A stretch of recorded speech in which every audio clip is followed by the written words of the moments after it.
Bulan depan Indonesia akan memperingati 75 tahun kemerdekaan. Namun di tahun ini juga ternyata Indonesia berada di peringkat keempat penyumbang terbanyak anak stunting di dunia. Angkanya mencapai 6 juta lebih anak Indonesia yang mengalami kekerdilan. Bagaimana ulasan detailnya? Kita akan cek faktanya bersama Dade Salampesi. Silakan Dade. Ya, Sumi dan juga pemirsa, 75 tahun Indonesia merdeka, ternyata masih ada sejumlah pekerjaan rumah untuk kita semua terkait dengan kesehatan anak, termasuk stunting dan juga masalah kekerasan yang masih banyak dialami oleh anak Indonesia. Sebagai pembuka, kita lihat sejumlah data dan fakta terkait dengan kesehatan anak kita yang bisa dikatakan sangat mencengangkan pemirsa, karena berdasarkan data pada tahun 2017, bayangkan 65,16 anak Indonesia usianya yang di bawah 2 tahun, artinya bisa dikatakan bayi, mendapatkan ASI eksklusif, tapi rata-rata hanya 3 bulan saja. Masalah ini terkait dengan regulasi cuti melahirkan di Indonesia yang hanya 3 bulan berdasarkan dengan Undang-Undang Ketenagakerjaan. Peringkat 4 di dunia. Wow, yakin Indonesia sudah merdeka? Merdeka dari mana? Berdasarkan data dari Dinas Kesehatan Indonesia, pada tahun 2017 terdapat sekitar 65,16% status stunting di Indonesia. Berdasarkan data dari Food Bank of Indonesia atau FOI, bahwasannya pemberian ASI eksklusif menjadi salah satu solusi untuk mencegah status stunting di Indonesia. Pergi ke pasar membeli durian dicampur dengan ketat. Salam kenal dari tim Medan, kata Horas kami sampaikan. Yang terhormat Bapak Ibu dan teman-teman semuanya, serta Dewan Juri, dan yang kami banggakan seluruh finalis LKTI Red Card Education Festival di tahun 2022. Perkenalkan, nama saya Berenda Simbolon, dan kanan saya Laura Adista Sekumbara, dan juga dari saya Natasha Borisinan. Kami dari SMP RK Makmur Budi Murni 4 Medan dengan bangga mempersembahkan karya tulis kami yang berjudul Nabel Cookies. Inovasi bayam hijau dan substitusi tepung kulit pisang sebagai makanan pendamping ASI untuk pencegahan stunting. stunting di Indonesia menjadi permasalahan yang sangat serius dan harus segera dicari jalan keluarnya.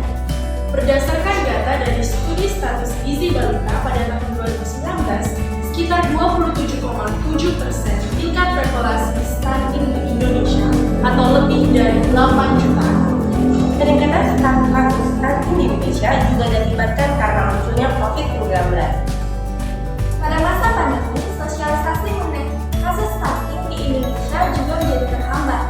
Akibatnya, cita-cita untuk mencapai 14% kasus stunting di Indonesia pada tahun 2025 masih diprediksi sulit untuk tercapai. Pemberian ASI eksklusif yang kurang juga menjadi salah satu penyebab stunting di Indonesia loh. Banyak ibu yang baru melahirkan hanya diberikan waktu selama 3 bulan untuk cuti di tempat kerjanya. Padahal pemberian ASI harus selama 6 bulan.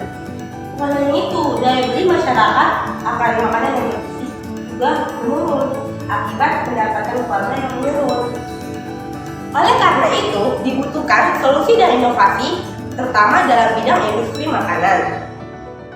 Lewat karya tulis kami ini, kami persembahkan Nabel Cookies sebagai usaha untuk mencegah adanya stunting di Indonesia. Berdasarkan latar belakang yang telah kami paparkan, adapun rumusan masalah dan penelitian kami adalah sebagai berikut.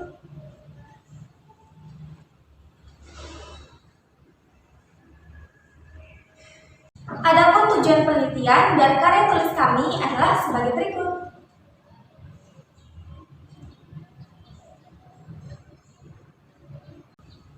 Manfaat dalam penelitian kami ini adalah yang pertama, solusi malnutrisi dan stunting, yang kedua, solusi peningkatan ketahanan pangan, yang ketiga, sarana edukasi dan acuan dalam penelitian yang serupa. Stunting adalah gangguan tumbuh kembang anak yang disebabkan oleh kurangnya asupan gizi, terkena infeksi, maupun stimulasi yang tidak memadai yang menyebabkan kekerdilan pada anak. Adapun penyebab dari terjadinya kasus stunting, yang pertama karena hormon pertumbuhan, yang kedua kuantitas dan kualitas dari asupan gizi yang dikonsumsi, dan yang ketiga karena faktor keturunan atau genetik. Yang keempat, infeksi penyakit yang terjadi secara kontinu. Dan yang kelima, masalah gizi yang buruk.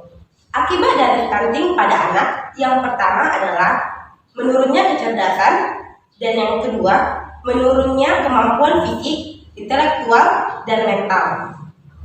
Makanan pendamping ASI atau empasi adalah makanan atau minuman yang diberikan kepada bayi yang berusia 6 bulan ke atas sebagai pendamping dari air susu ibu atau ASI.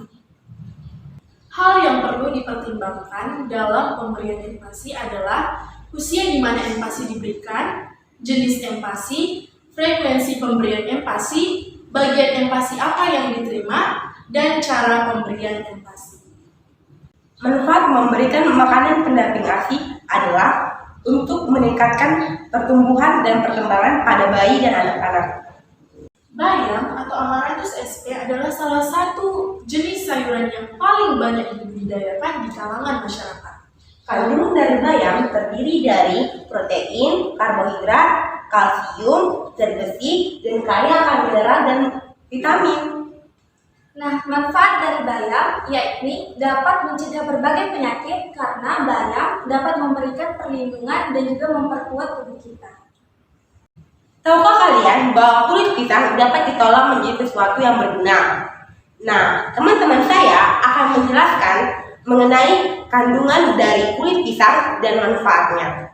Sebelumnya, kulit pisang yang akan kami gunakan dalam pembuatan label cookies ini adalah kulit pisang raja. Adapun kandungan yang terdapat pada kulit pisang raja ini adalah serat yang tinggi, pati, dan kalsium. Mengapa kulit pisang raja ini bisa menjadi pengganti tepung?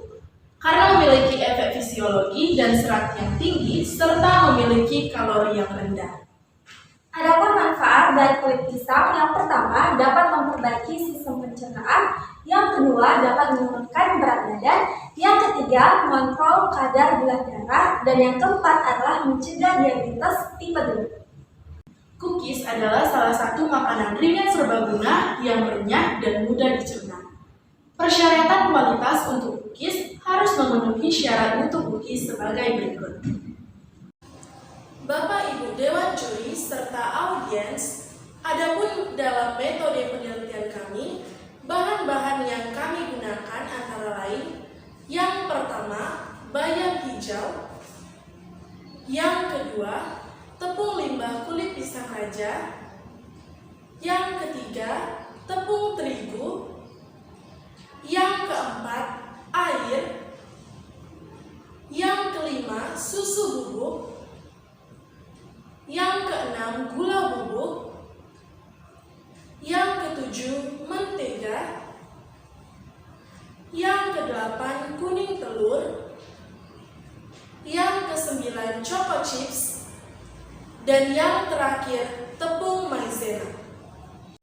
Sedangkan peralatan yang kami gunakan antara lain, yang pertama, timbangan, yang kedua, baskom, yang ketiga, blender, yang keempat, oven, yang kelima, ayakan, yang keenam, gilingan, yang ketujuh, sendok, yang kedelapan, pisau, yang kesembilan, sarung tangan plastik, dan yang terakhir, pengukus.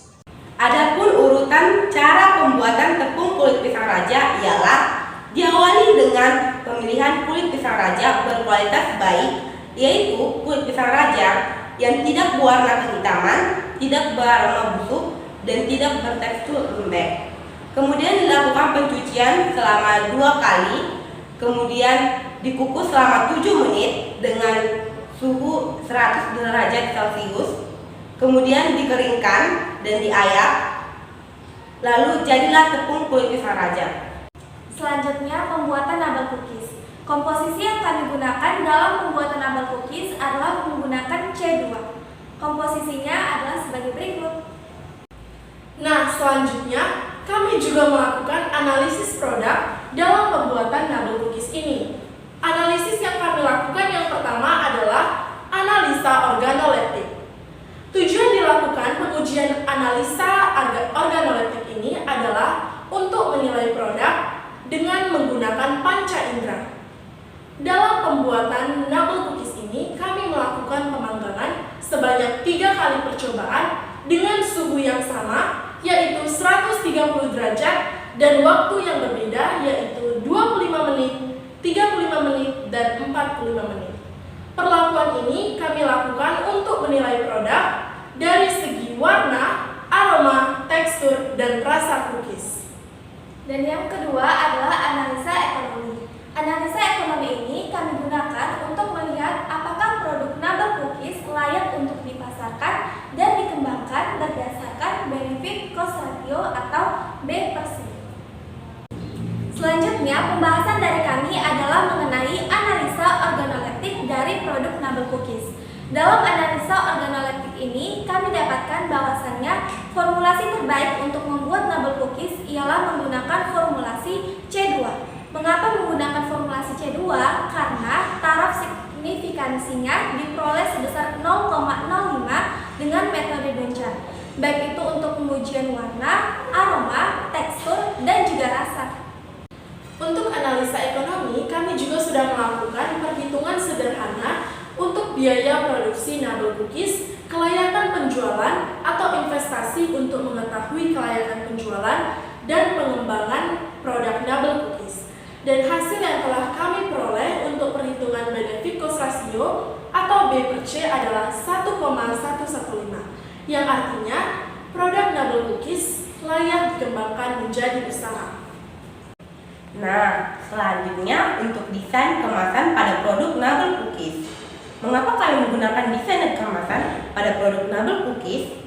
Tujuannya adalah yang pertama, untuk menarik konsumen atau calon pembeli dari segi aspek visual. Yang kedua, menampilkan produk yang siap jual. Dan yang ketiga, informatif dan komunikatif, di mana calon pembeli atau calon konsumen dapat melihat komposisi dan keunggulan dari produk Nabel Cookies tersebut. Nah, selanjutnya yang menjadi hasil dan pembahasan dari kami, yang pertama adalah apa itu Nabel Cookies? Nabel Cookies merupakan makanan dengan inovasi bayam hijau dan substitusi limbah kulit pisang raja sebagai makanan pendamping ASI untuk pencegahan stunting. Nah, dalam pembuatan Nabel Cookies, suhu yang tepat digunakan adalah 130 derajat Celcius. Sedangkan waktu yang tepat digunakan adalah 35 menit. Mengapa kami menggunakan kulit pisang dan bayam hijau dalam membuat Nabel Cookies ini? Kenapa? Karena bayam hijau mengandung kadar zat besi yang tinggi, yaitu 3,9 mg per 100 gram. Dan bayam juga mengandung sekurang-kurangnya 13 flavonoid yang berfungsi sebagai antioksidan, antibakteri, dan juga anti kanker. Dengan kandungan yang lengkap dan terfokus pada kadar zat besi pada bayam yang berperan penting dalam pencegahan stunting. Nah, berikut adalah contoh tampilan dari produk Nabel Cookies. Ke pasar betina beli batik. Ke pasar sore yang lebih pilih. Untuk Indonesia yang lebih baik, Mari bersama kita berantas stunting. cukup sekian presentasi dari kami ucapkan terima kasih.